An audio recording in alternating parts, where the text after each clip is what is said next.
Thousand Splendid Suns was written by Khaled Hosseini. It was his second big novel after The Kite Runner, which was his first. The story is set against political upheaval from the mid-1970s through the American occupation of Afghanistan in 2002. The Kite Runner told about men in Afghanistan, and the Thousand Splendid Suns tells about women. Two women married to the same man. It's the women under the veil. They're both forced into marriage with the same man. His name is Rashid. And the two of them, of course, now are a generation apart, clash immediately.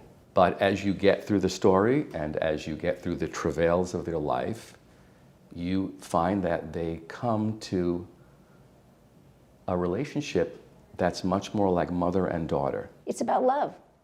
It's a love story. It's actually a love story between a mother and a daughter. There are women all over the world living lives like these women live.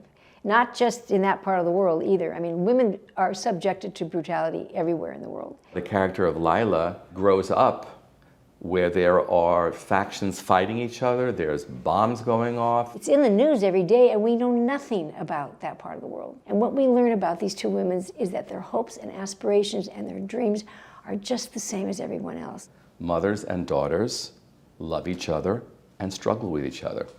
Marriages are complicated.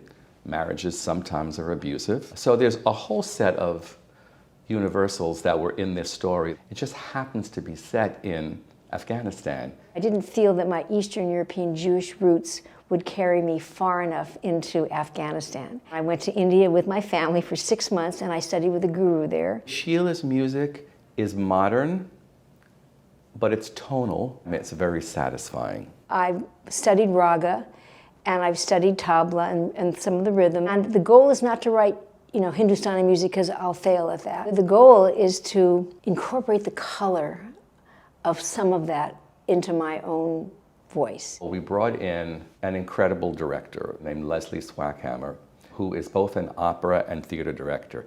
Sheila also brought in Sarah Jobin, who is poised to become one of the top conductors in the coming years. So it's pretty much an all-female creative team, except for me. I think this opera, for me, has been the most exciting musical path that I've ever taken. This is the kind of story that will give the audience the ability to experience a cathartic release, whether that will be tears, whether it will be satisfaction, whether it will be anger, I don't know. But I think it will be something.